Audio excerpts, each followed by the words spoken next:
Huccuu siidik shaaworii gadi kai keessummaa akkas godhan maan namticha nama anaa cinqu kunoo ati beera lamaan jidduutti cinqamtee jirta maa cinqame siin jedhee si kadhate ofii bilbiltee waamtee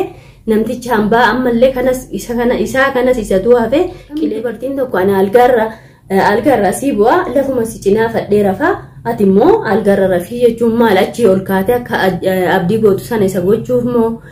karaa gabaabaan immoo wajjin bullaa Saidoo naarakadhu har'aaf naa dadhabii jechuun ka jirtudha. Ani huccuu keessii miicaa kai shaaworii gali kai akkan godhi mucatti waan maqaatu addaan kutaan jirtu waan ishiin qaatu kunoo naan garra ka addaati dhugaa. Inaafaadhaan abdiin duruu maraate silaa niqiluma jallisuma keenya sana niqilu jedhe namichi. Jallisaan kun jallatee hafe inaafaan mataa dhukkubse. Mucatti dumbushbushee kana fuudhi jennaan dide magartuu jala deemu malee jedhe magartuu hin jaalata abdiin hin arrabsinaa dhugaa bakka magartuu hin jaalata inaaffaadhaan bee akka inni itti kaballaa argitanii way good kai kaalulluuqqadhuutti tufeennaan ija mukeen keenya immoo laala ija mukee kan qaanyi kan safuu hin beekne kun kaatee itti tufuuf osoo namtichi namaa dide afaanumatti tuftaa maaloon talaqoo mucayyoo maal taate maraattee tasgabbaa'ime. Saidoo rakkoon takka hin jiru anaatu algarra si bu'a algarra rafi ani lafarra rafa maal jechuudha ramoo magartuu maal nuuf qabattee dhufte yaa uummata keenya uzbillaa misheeta ani ma kolfe har'a kana moo ma kolfe har'a rabsoof hin dhufne kolfaa dhufe meesini afaan keessanii akkamitti hiiktu simme akkamitti hiikkattu jechoota shii kan akkamitti hiikkattu dhiifama qoy salaamata sin gaafadhame uummata keenya qaalee. Assalamu alaikum ashama harkafuuni kabajamtoota hordoftoota waan koshoo jirra jirtu bakka jettan nageenya keessina qaqqabachaa gaarra kuno waan agartanidha mee jechi magartuun jettu kun maal jechuudha yani afaan hiikkisaa maalidha qajeelumaan kottu na bira bulii jechuudha kottu na wajjin ciisii jechuudha uzbillah min shaytaan rajim mucayyoon maaluma ta'uuf deemti magartuun kun maaluma ta'uuf deemti na dhibeen na dinqeeni dhugaa waaqayyo na dinqee akkattiin har'a kolfe itti bohaaree irra mushitti aaruuf dhufee arrabsuuf dhufee itti kolfee jechuudha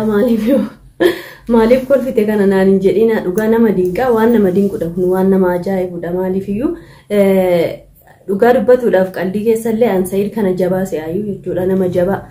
akka nama jabaa tokkotti illee isa fudhadha tureeyyuu jechuudha maaliif yoo tani bilbiltee mucayyoon manatti oguu waantu dhaquu hin qabu jechuudha amma gabaabumatti Saidillee kittibaata hajjiin kattabame kittibaata abdiin kattabame kittibaata caaltuun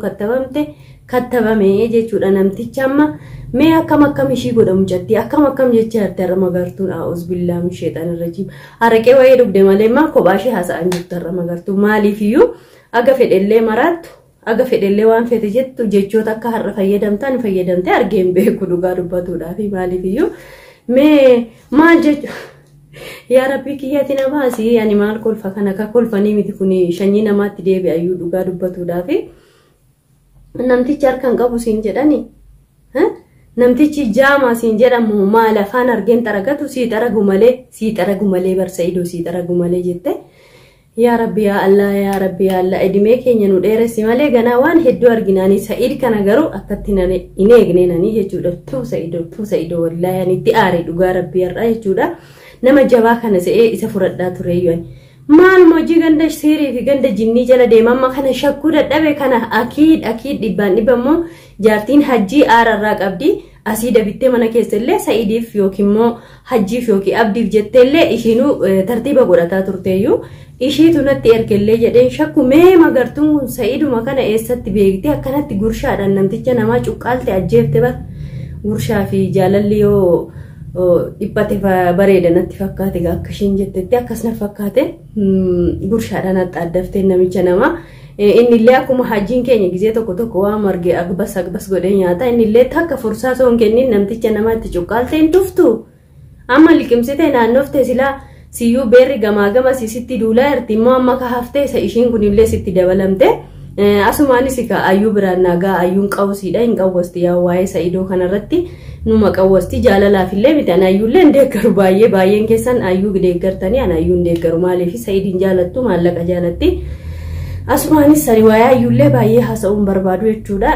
Jaartiin isaa garuu haati manaan isaa duraa sun maashaallah hayyuudha jechoota fayyadamtu beektii ol baateellee waan argite hin qaaqxu keessa ishiitti waan feete haa jettu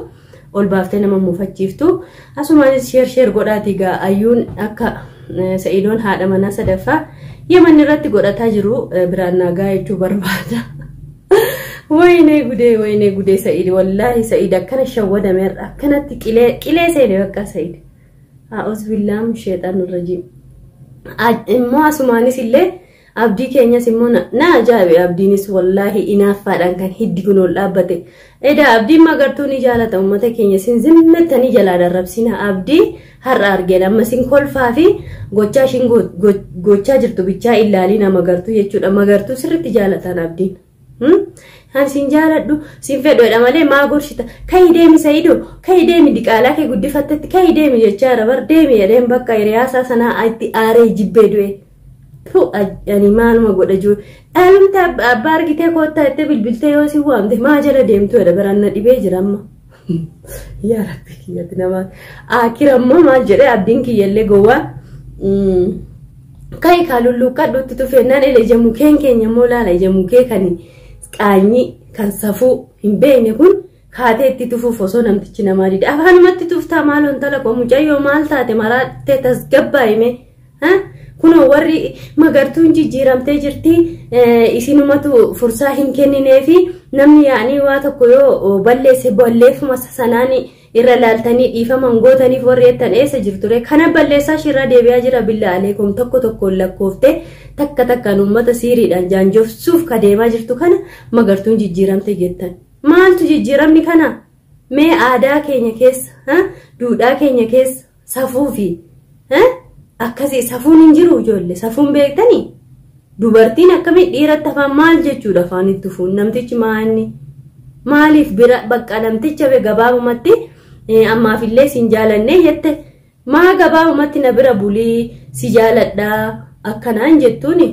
amma naannoftee abdiif Sa'iidoo kanallee walitti oofuuf deemti mucattiin kun wanti kun gaariidha uummata keenya wanti siin fayyadamtu jechi ishiin fayyadamaa jirtu kun gaariidha hiriyoottan lamaan walii oofuuf deemti bar afaanitti si tufu malee jettee namticha ambaatti rarraatee mee sinuu argaa jirtanii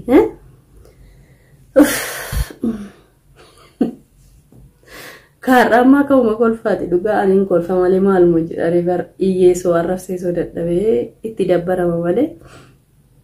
kaarra ka haddaati dhugaa inaaffaadhaan abdiin duruu maraatee silaa niqqiluudha jallisuma keenya sana niqilu jedhe namichi jallisaan kun jallatee hafe inaaffaan mataa dhukkubse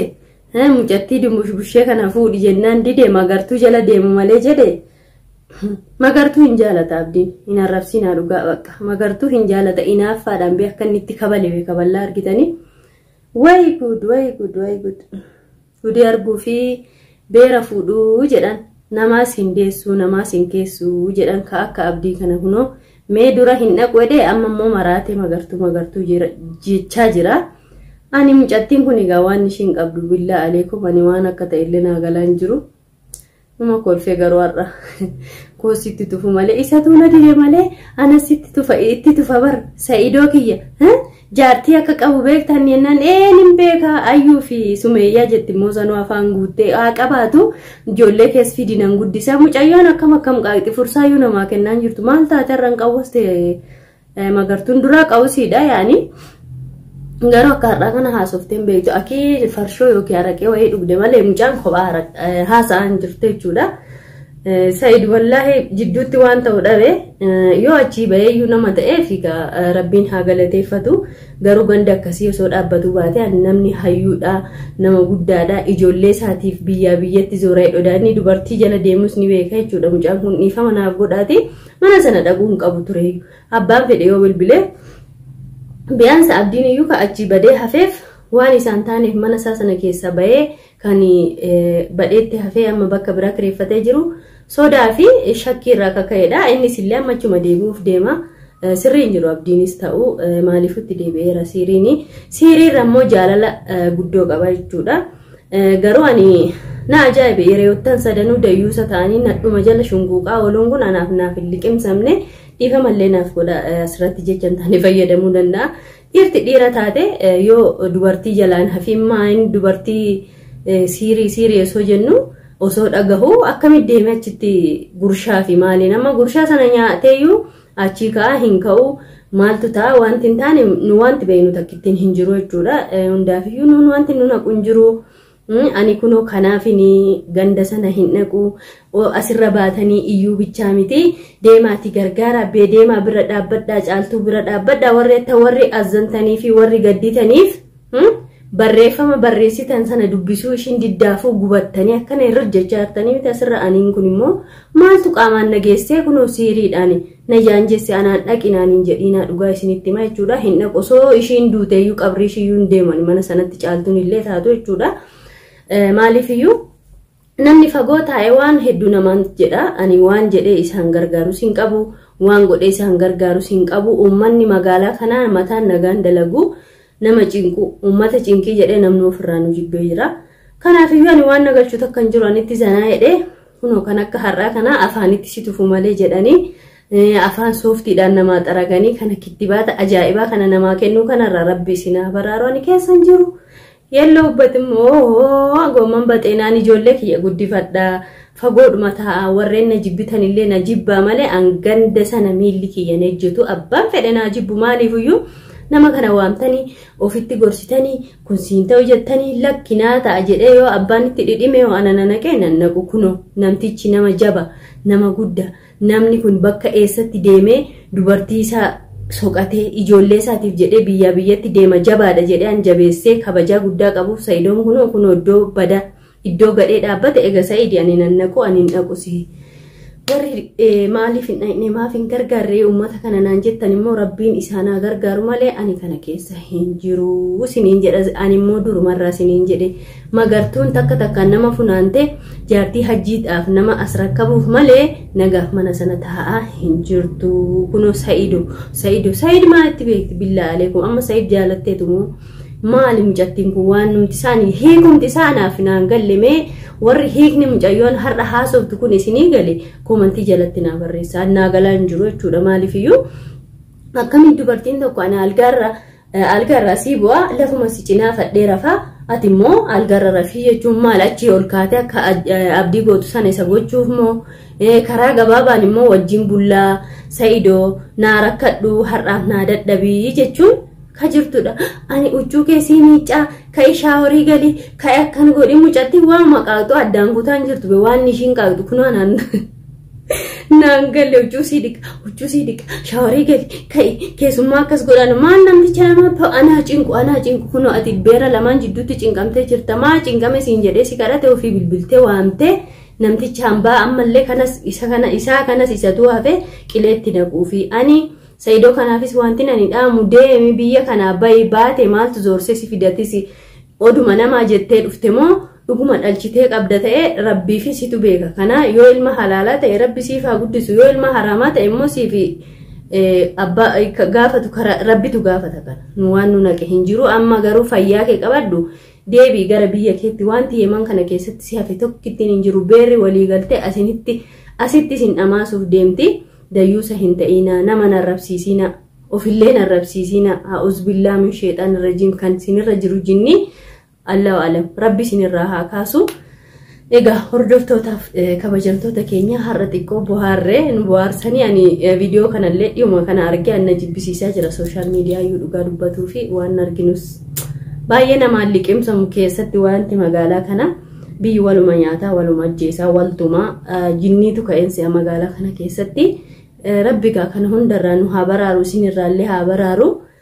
Egaa anis yoon isinif balleessee dhiifama naaf godhaa naaf galchaa isiniin jedha har'aaf kanuma isiniif qabadhee dhufee galatooma.